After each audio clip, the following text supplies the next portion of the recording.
It's good to see you all tonight. How is everybody? Good? Good. It's good to see some faces, new faces, old faces. I like to walk around a little bit sometimes, just to take it all in. How many of you would classify yourself as a creaster? Do you know what that is? Christmas and Easter. If you are, that's okay. Welcome. If this is the only service that you'll hear until December 24th, 25th, welcome. We're glad to have you here, and that's not a judgment. What you get out of this evening, I believe, is what you need to get out of it. There's a certain element of we take time to craft, if you will, a service, a message, the music. And then there's this little element we can call God, we can call magic, we can call this otherness that just happens. And it just happens. And so tonight, I believe that that may happen for some of you, that whatever you get out of it is what you need to get out of it. So I will say that. First of all, if you are visiting with us tonight, I just want to welcome you all. Thank you for being here. If you would like, first of all, my name is Angie Von Slaughter. I should do that. I forget every time. My name is Angie. Hi. Welcome to have you. If you would like, if you're interested in knowing more about us as a community, connecting with myself or maybe someone on our team, I'd like to invite you to fill out a blue Connect card, which is at the info table. I heard we might be running low on those cards. If we run out, feel free to just talk to one of us personally. We'd love to connect and hear maybe about better ways that we can serve you. It's amazing to me, all the different people that come through these doors and the stories that you share and what lives you're living and what you're carrying on. So if you'd like, I'd like to invite you to that. Also, since tonight is Holy Saturday, and first of all, how many of you are even familiar with the term Holy Saturday? Got a couple. The rest either weren't raised in church or you were evangelical. Yes? Got a lot of those. Yep. So tonight, I wasn't raised in a Orthodox tradition. I was also evangelical, charismatic, Pentecostal, waving the hanky, all the things. We didn't do any of that. So we didn't, Holy Week was like, holy what? I don't know what that is. We didn't practice those rituals and traditions. And it's been interesting for me to dive into some of these traditions in a new way. And you start to realize, like, oh, there's a certain rhythm in the way certain churches practice things. And some of it actually could be helpful. And so today is technically Holy Saturday. It's not Easter yet, so we aren't going to have a normal Easter service, which actually fits one church quite well because we are quite the quirky, odd church. So it fits us perfectly to do something differently. So instead, I'll talk a bit about death. I'll talk about resurrection a bit. I'll quote Richard Rohr a lot, just so you know. We'll let some things go. We will have an Easter egg hunt, not for us. Sorry, it's only for the kids. I suppose you could probably bribe some of the kids for their candy if you really want. Give them a couple bucks. We'll do an Easter egg hunt, and then if you want, you are invited to stay to join us in a meal afterwards. Sound good? Okay. I feel like I had a lot of caffeine tonight. Does it show? It's that feeling of when you've had too much and you're like, oh no, this is bad. I can't stop that feeling. Anyway, so I'm just warning you in advance. This might be a little odd and quirky. Before I move on to the rest of the service, we do have to do some of the, what I would call housekeeping, some of the announcements that aren't always exciting but need to be done. First, I want this to be said because I don't want some of you showing up next week really disappointed. Next weekend, we will not be having service. Some of you may have noticed we're implementing something new where the last Saturday of the month is called a Sabbath Saturday. And we are doing it for a couple different reasons. One, we're a small, lean church, and we don't have a lot of volunteers. And so it's nice to give people a little bit of a break and a breather. Two, we want to start encouraging us to think of creative ways to do church outside the church. So for right now, there hasn't been anything, but I'm saying that to say that these weekends that we have, we would love to participate together in doing other things outside these four walls. If you have ideas, please let me know. I am all about ideas. And if you're a good planner, I'm even more all about that. So next weekend, no service. Second, volunteers. As I said before, we are a small, lean church. With any nonprofit organization, you're always running out of volunteers and money. It's just the story. And it feels like you have so many, you don't know what to do with them, and then you don't have enough. And so right now, we currently have a few openings with our audio department, our kids ministry, or Connect events. And our Connect events is if you are a person that loves to plan events, and that's your thing, you like to plan outings or gatherings, barbecues, we need more of you. Particularly maybe one person to be the organizer of that, but maybe a team is ultimately what I imagine, to be planning some of these events because we realize that we love to connect and we haven't been doing enough of that. Audio department, shout out to Mark up there, thank you.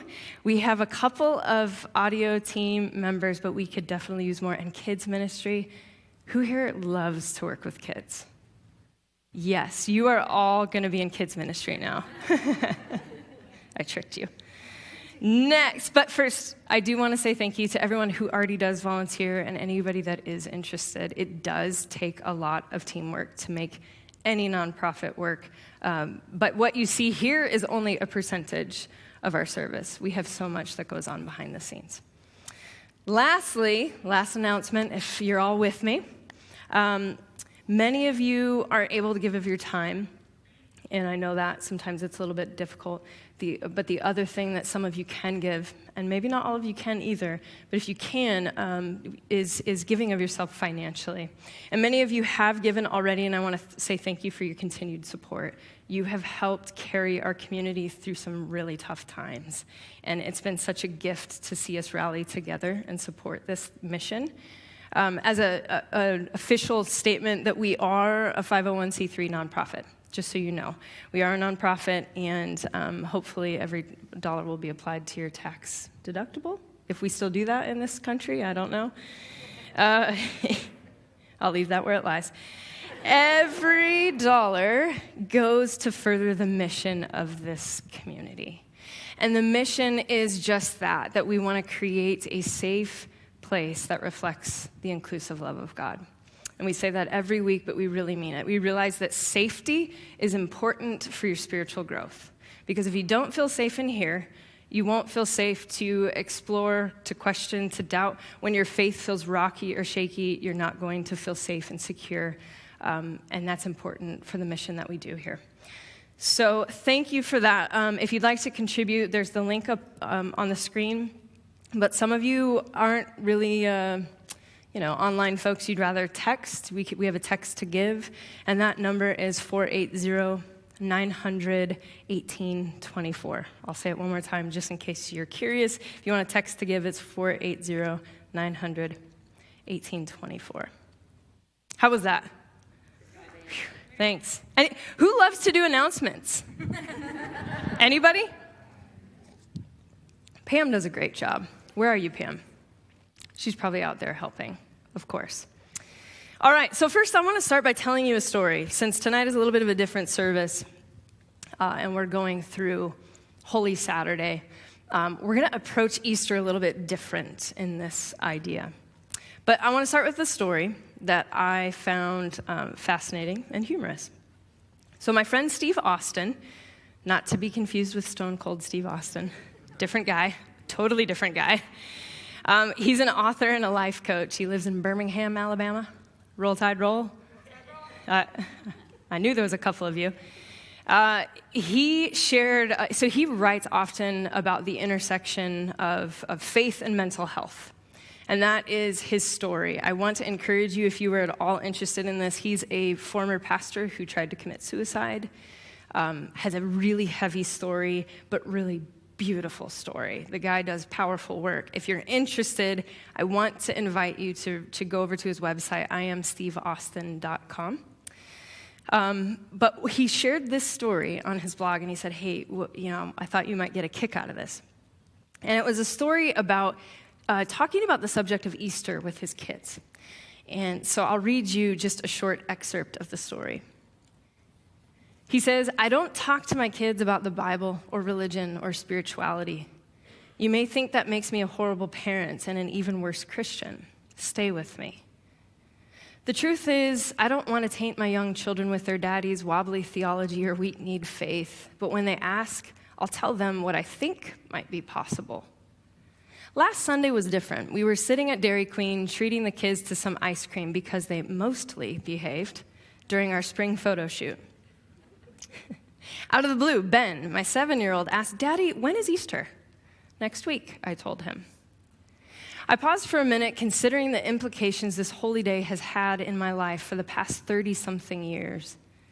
Usually I would only respond to the question asked, but for some reason, I decided to dig a little. I'm thrilled I did.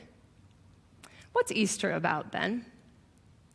His sky blue eyes grew wide on that skinny little face, and he leaned toward me with his fingers outstretched like my nanny does when she's telling a great story, and said, "Dad, it's when the Easter bunny sneaks up to your house in the middle of the night and leaves you with a huge basket full of candy." Lindsay, that's his wife. Lindsay and I grinned at each other across the table, and he said, "Okay, awesome. You're right. Anything else?" This was the exact moment I knew I wouldn't get into evangelical heaven.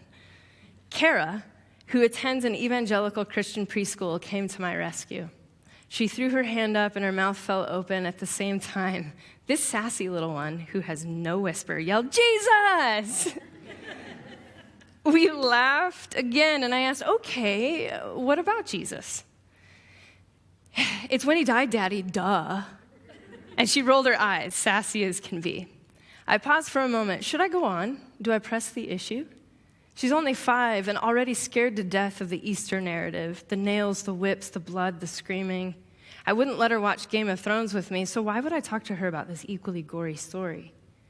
I took a deep breath and engaged once more. Well, according to the story, Jesus actually died on Friday. Easter was when he was resurrected. The 2 blue-eyed babies tilted their heads in unison and shared a confusing glance at one another, and Ben said, "He what?" "Resurrected. Jesus came back to life again." And without skipping a beat, Ben said, "Oh, like a zombie." As I was hanging my head in shame, my always funny daughter threw her arms straight out in front of her and in Frankenstein fashion said, "Jesus woke up and said, 'Give me brains.'" And I read this and I thought, it's hilarious, it's cute, it's heartwarming, and it shows the complexities of children's thoughts of resurrection. Something we try to reduce into a very simple, easy storybook moment that is like, what? Jesus has died, now he's alive. How is he alive? Is it a bodily resurrection? I thought only zombies could do that. Was it a spiritual resurrection? Is this just a metaphor? What is this whole entire story? The thing I love is that this parent is allowing their child to ask these questions and to explore and to figure out, what does this mean? Now, in progressive faith communities, which we are, faith shifts are prevalent. Deconstruction is heavy. So Easter can be a really confusing time. What once used to be the most celebrated holiday quickly becomes full of questions, doubts, speculation. For some of you, maybe even apathy. It often, I think, can feel, for some, if you're in this season of deconstruction, it can feel like Jesus did die, but there was no resurrection. I see a few heads nodding. Because you're in the middle of a faith shift going, what does this season mean for me now? And so tonight, on this Holy Saturday, one of the many things we will do is hold tension for those that feel this way. Many of us know the story really, really well, yet often only from a singular perspective. And I'm going to guess most of us come from this perspective on some level or another. The story of Jesus being fully man, fully divine, dies for the sins of mankind, and then resurrects on the 3rd day to save us from our sin or ultimately hell. How many of you grew up with that perspective? The majority. I would say the overwhelming majority. Maybe you had to recite the Apostles' Creed growing up. You're very familiar with that language. Richard Rohr says these insightful but yet provocative words. Keep in mind this is a Catholic father who says these words. Instead of following Jesus, we spent most of our energy worshiping Jesus. The cross was made into this mechanical atonement instead of an invitation into solidarity with human suffering. So we've made it about that instead of an invitation to join with.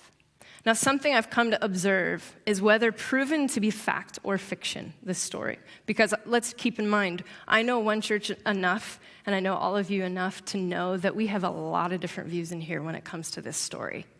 A lot of different views. So many that I think if you all were to get together and talk about your views, half of you might be angry with one another.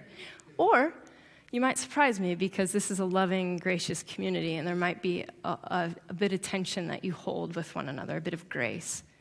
So something I've come to observe is that whether this is fact or fiction, we have to admit that the world would be extremely and vastly different if Jesus had not resurrected from the dead. And this narrative did, in fact, change the course of history. We have to admit that. And whether you consider yourself a Christian or not, this is just historically true. Now, I don't mean that the resurrection is historically true. It may or may not be. But the implications of this story have changed history forever. Quite honestly, so if we want to talk about this, if you're looking for some proof tonight, I'll be honest, I think this story isn't about proving anything. We often try to wrap our mind around something, and I think we're missing the point when we do that. Because if we're honest, there really isn't any evidence for Jesus' resurrection outside the Bible. There's none. Have you ever heard of a thing called circular reasoning? If you haven't, I'll explain it. Circular reasoning is when you use the thing you're trying to prove the thing you're trying to prove. So have you ever had this happen? For instance, if someone disagrees with you about, I remember being here often. Someone would disagree with you about the Bible, and you would use the Bible to prove something about the Bible. It doesn't work that way. Not in that sense. And I think because we're using an ancient text that's supposed to breathe something deeper into us, we're using it as evidence and proof and logical reasoning instead of being this thing that breathes life. So, what if we pause for a moment, and that's what I suggest we do tonight. We pause for a moment and didn't try to prove anything. That instead we sat with this ancient story and we invited it to speak to us today, whatever it will, whatever it does. And for each person, it might be different. And what if we let it do that? So to do so, I think it might be helpful to get a brief background on Easter, and in this particular day, Holy Saturday. So Easter, as we know it today, is a hodgepodge conglomerate of beliefs and practices. Do we know this? Do most people know this? It is Easter as we know it today, unless you were living on an island or with blinders on. Easter today is a hodgepodge blend of beliefs. Wow, that was a good sermon illustration. It was a blend of ambiance, of beliefs and practices that are both pagan and Christian, and also other things as well, ancient practices, ancient Judeo-Christian practices. They're weaving, and they work together often. They're weaving in themes of springtime, rebirth, renewal, resurrection. It's a hodgepodge of things. Some of you might be hearing this for the first time, and you're like, what? Stay with me. It gets better. It is, and this is history. This is what we do as humans. We could call this appropriation, and sometimes it's something that has influenced us. You come from a certain way of living and being, and it influences you so much you carry it into your future, whatever that future thing is. Okay, so we had back then a lot of weaving in practices. And so just like Christmas, which I talked about actually this last Christmas, Easter too had its roots in ancient solstice celebrations. And its name is most likely derived from the goddess Eostre, who was thought to be the goddess of spring and fertility, which, side note, if you see your kids decorating, not Christmas eggs, that wouldn't make sense. If you do see them decorating Christmas eggs, be alarmed. That's not a thing. if you see them decorating Easter eggs, this is where this comes from. This is a very, very ancient ritual. You see them decorating eggs because it was a pre-Christian ritual of fertility and birth. We still do this today, not even knowing. We're like, Easter eggs and bunny. It's all a very, very ancient ritual, and we take it with us. Now, a lot of times we want to divorce the two instead of being like, yeah, maybe there's something that our ancestors did that made sense, and now we've turned it into something, maybe because there's a bigger truth here. I talked about this at Christmas as well, like a capital T truth, something that's resonating the whole time. Again, if you're like, I'm lost, stay with me. This may seem strange, but all of these celebrations were honoring resurrection, birth, and renewal.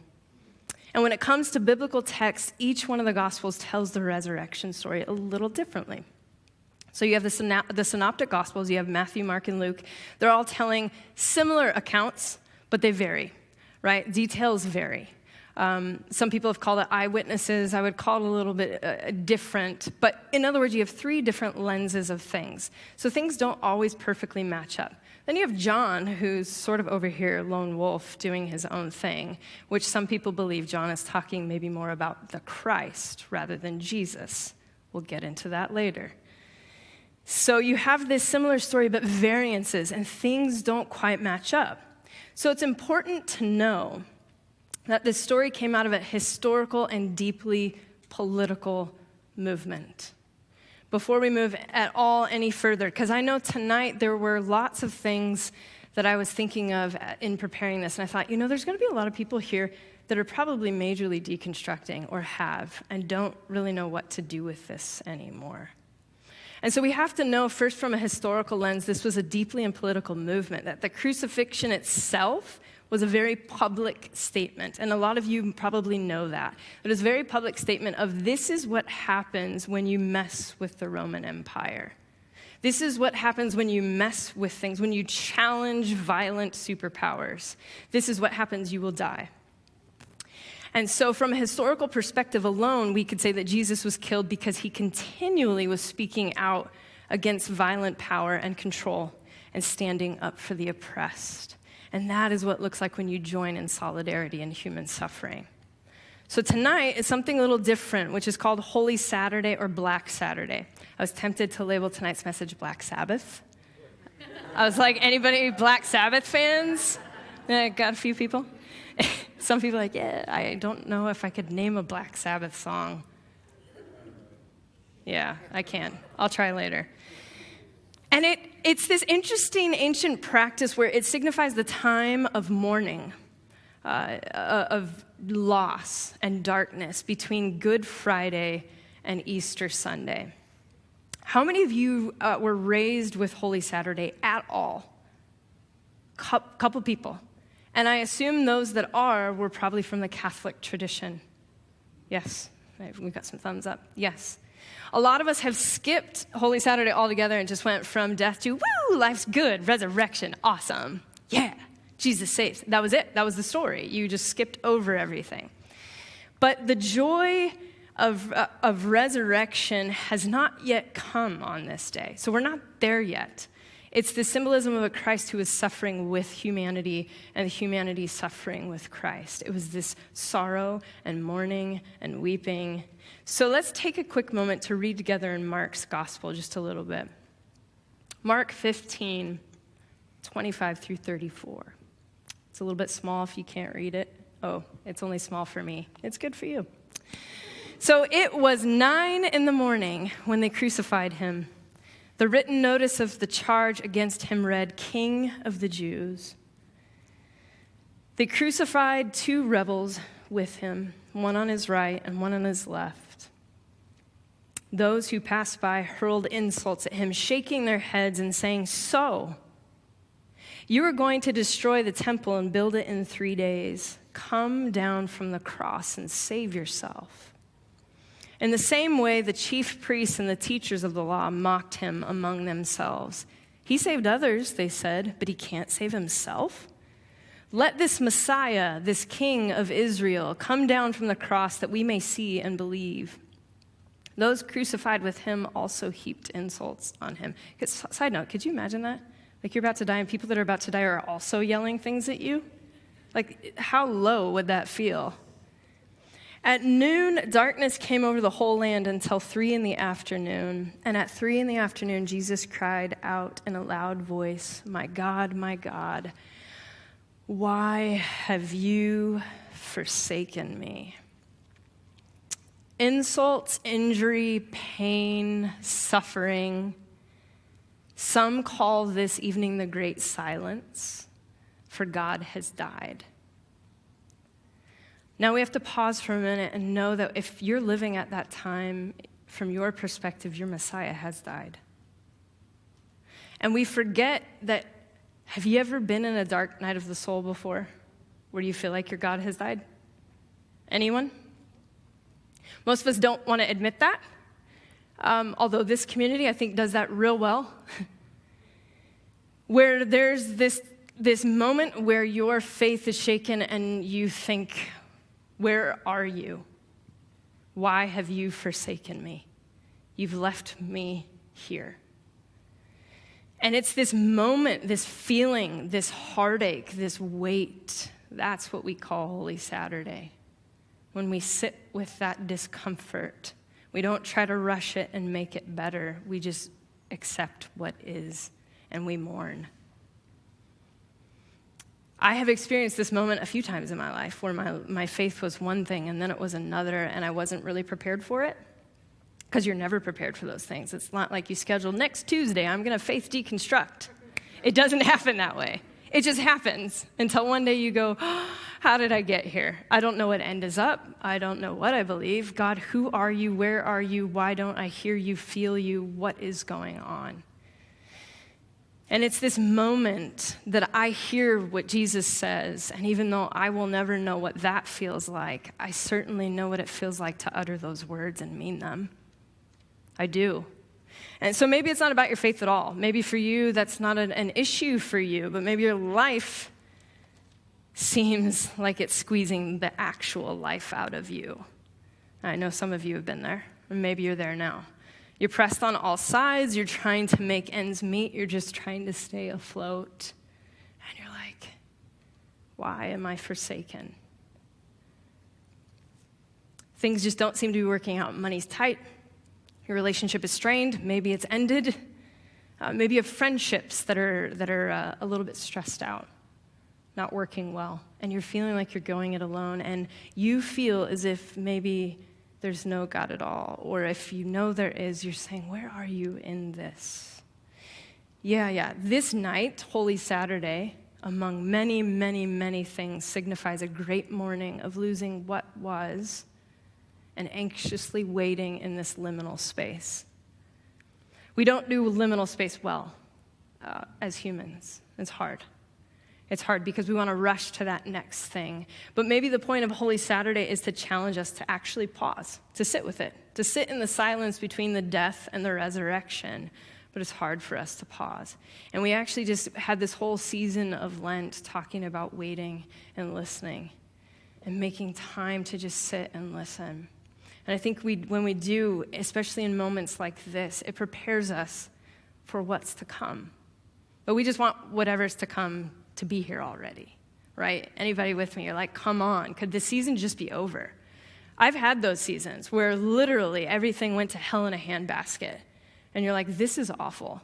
I just want this to be done. And here we are. We're still in this tension. We're still in this sorrow and in this grief. But I think it's this challenge to sit with it, and instead of having quick fixes and then next chapters and new starts, but just sitting in that for a minute. This day, Holy Saturday, is a signifier for this liminal space of life, which is often overlooked. And as you noted, I think maybe only 3 of you said that you celebrated this day, and the rest of you probably didn't or hadn't even heard of it. It went straight from Good Friday to Easter Sunday. From death to a sudden and abrupt resurrection. There's no in between. We know that life doesn't work like that. It doesn't go from just a death to a sudden resurrection. We know that sometimes it's a long, grueling process that feels like an endless night of sorrow, of when is this thing going to turn over? When is it going to resurrect? When are things going to get better? But if we never learn the art of mourning what was, and listening for what will be. This lament and sorrow is erased by a false joy when we rush that process. A false joy. It's not real. If we allow ourselves to sit in the silence and listen to what our lives are telling us in times of transition and change, our sorrow simply isn't replaced with joy. It's transformed into joy. And that's what this season becomes, is this metamorphosis, this transformation. We allow, instead of, as I remember doing often when people would say, "How are you?" How many of us actually say the truth? We don't, one, because we probably don't want to be honest. Two, we know the other person probably doesn't really want to hear it, right? It's true. We don't have the time. We don't really care. So you just give people a flippant answer. And I remember the Christian community I grew up in. If things were bad, you would quickly follow it up with, "But that's okay. Jesus is on the throne." Do you know what I'm saying? "Oh, life's terrible, but God's got it." And it was this quick reframe. And those statements aren't bad statements, right? But there's a quick reframe until cheery. It's good. Instead of just going, "Yeah, actually, life is kind of shitty. It's hard. It's hard." And what do I do with that? What do I do with that? You sit in it for a minute and you acknowledge it. You sit in it, you acknowledge it, and you cry out and you say, "Where are you? Where are you?" In his book, The Universal Christ, Richard Rohr says these words: "Resurrection is another word for change, but particularly positive change, which we tend to see only in the long run. In the short run, it often just looks like death." Let that sink in. Resurrection looks like death. So you want something new. You want a new job. You want a new relationship. You want a new. Guess what? Something has to die. We don't want that. Who wants that? Sign me up for one recipe for death, please. Nobody wants that. You want to get to the new, the now. Nobody wants the slow process of death. We often forget that joy is found through the way of suffering. How many of you have suffered and have said, I've actually heard this countless times. I've said it myself. I would never go back and change it. It's made me the way I am. Through the way of suffering, yes? It has changed you, it's transformed you, it's resurrected you. The resurrection is through the cold, hard path of death. This is an age-old pattern of what we call being human. This sack of flesh and bones. This is our path. And some suffering isn't optional, and I wish it was. No, I'll test out of that one, please. Some suffering isn't optional, and if we look at it from the lens of crucifixion, of death, burial, and resurrection, some suffering is our path to ascension. If we want to become, if we want to grow, if we want to change, if we want to resurrect, some of that suffering is our path to do so. I told you this was a weird Easter service. Our modern day reflections on atonement theology, and I'm assuming most of us know what atonement theology is, and if we don't know what penal substitutionary atonement theory is, it's just saying that Jesus is our substitute for sin and death.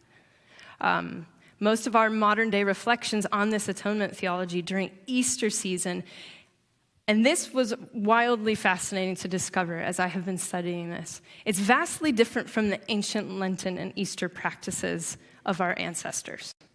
Vastly. So in ancient times, Holy Week was, hear me out on this. Don't shoot the messenger.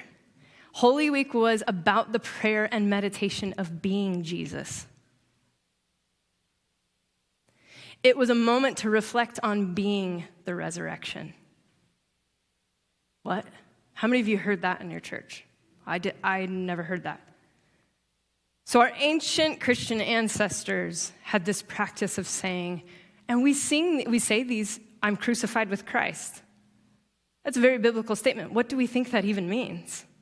Christ within me.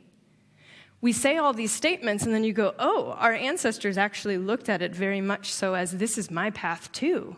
not meaning I'm going to be hanging on a cross, but this is my way too, that it's through this suffering and this death that I too will have resurrection. This is a scandalous and provocative thought for most modern Christianity. In fact, most Christians would probably call that heresy. I know probably 7 years ago I would have as well. And yet it's our heritage. It's wildly in our heritage. In the 14th century, an author rooted in Christian mysticism wrote an anonymous text called The Cloud of Unknowing, which was essentially a spiritual guide to contemplative prayer and to find union with the divine. And again, I told you I was going to quote Richard Rohr all night. Richard Rohr says of this author's work, he's speaking of this work, and he says, the author reflected more Eastern Church understanding of the resurrection as a universal phenomenon, and not just the lone Jesus rising from the dead, raising his hands as if he just scored a touchdown. We laugh, but it's true. We hear that of the lone Jesus and not knowing, wait, could there be a parallel here where I'm too invited into this story? Now, I'm not discounting anyone's views of Jesus tonight, so I hope you know that. There's a reverence here, that I know we all hold Jesus differently and sacredly. But to just say it was for Jesus and not me, I think we're missing the point. I think we're missing the point. That it's a twofold story here. That it's a twofold story. So Rohr goes on to say in his book, The Universal Christ, which how many of you have read that? Or reading it? It's fascinating. I recommend it. His newest book, The Universal Christ. Some of it is a head scratcher. Some of it is deeply, wildly liberating. But if you would like, check that out. He says in his book, and I don't want you to miss this quote because I think this entire thing is what he's talking about deeply with resurrection. So the first part of the quote is, Jesus' first incarnate life, his passing over into death, and his resurrection into the ongoing Christ life is the archetypal model for the entire pattern of creation. Now, if we pause there for a minute, I mean, that really is true. We see this in the cosmos. Things live and things die. This is a pattern we see everywhere in nature, okay? So this is something we see. He goes on to say, resurrection is about the whole of creation. It is about history. It is about every human who has ever been conceived, sinned, suffered, and died. Every animal that has lived and died a tortured death. Every element that has changed from solid to liquid to ether over great expanses of time. It is about you and it is about me. It is about everything. The Christ journey is indeed another name for everything. That's something that we'll probably unpack over time because there's a lot in that statement. But getting this sense that if we just look at it as something that happened then for someone else and not as an invitation to participate in, I think we miss maybe a bit of this story. And once you peer into this view of death and resurrection, you start to see that it's a pattern, and it's a pattern for us to enter to. Earlier in the year, we talked about Jesus' story of the wineskins. Remember that? We went into this whole concept. And here, it's another parallel story of this death and resurrection. It really is. And he's talking a lot about this: newness, rebirth, death, resurrection. And we want this new wine. Nobody wants the breaking of the old wineskin. We want this new wine, this newness, but nobody wants the old wineskin, because then that means the old wineskin actually has to break and fall apart, and it's painful. Nobody wants that process. Because that kind of resurrection, as Richard Rohr says, certainly does feel like death. It does feel like death. And so there's no Easter without making peace with the dead. We're invited into this rhythm of death and resurrection, letting go of what was to allow for what's to come. And I want to invite the musicians at this time. But an interesting thought on what's to come, and I didn't want to miss this, an interesting thought on what's to come, what that resurrected thing is for your life. There's an interesting story that we read in the Gospels about when Jesus is resurrected. And when he is resurrected, Mary Magdalene sees him outside the tomb and in a garden. Now, Mary Magdalene was close with Jesus, certainly would have known who Jesus was. And yet she doesn't recognize him. And I've always found this part of the story so fascinating, that she doesn't recognize him until he then says her name. And she mistakes him instead for a gardener. And people don't even recognize Jesus, the risen Christ, after his resurrection, which led me to this profound thought is, if this is sort of not only Jesus' story, but maybe a mirror of humanity, wouldn't that be the same for us too? That when we go through vast change and we resurrect and we're new and things change and we grow, maybe that's again, fill the blank in. That could be a faith shift. That could be a change in relationship or job or identity or who you are, just who you are. When we change, sometimes people don't recognize who we are anymore.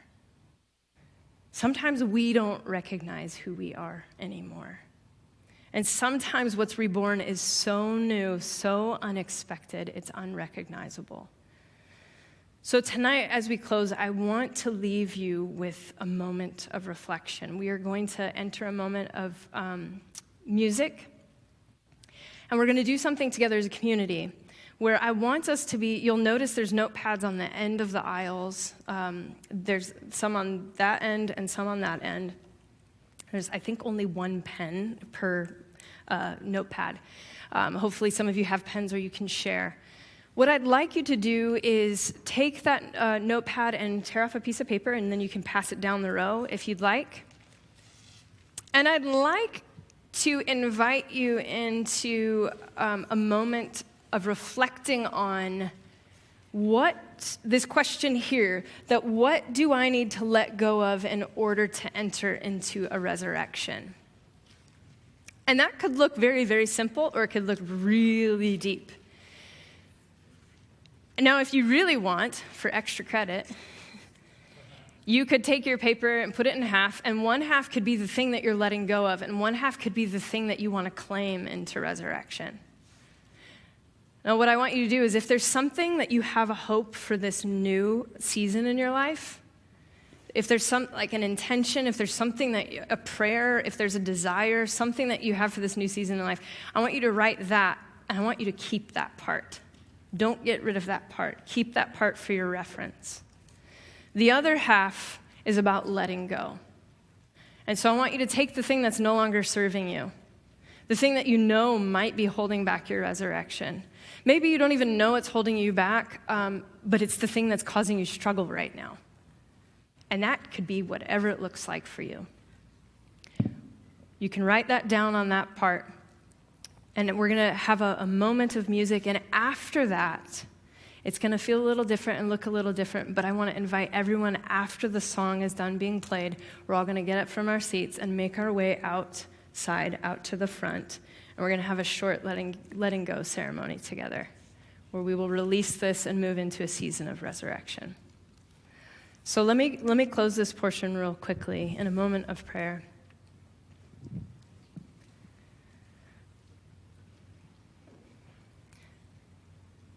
God, we seek to understand you, to know this path, whether it be literal or metaphorical. Whatever truths are in this story, may we seek and understand in the way we need to. Whatever needs to be alive in us, let that be alive in us. Whatever we need to let go, let that die in us. Move us through this season of liminal space, a season of transition and change. We accept it. We step into it. We choose this path as a path to our growth, as a way of ascension. Thank you for giving us a model to see what life could be like. Thank you for sitting with us in our pain and in our suffering. as we release our pain and suffering this evening. Amen.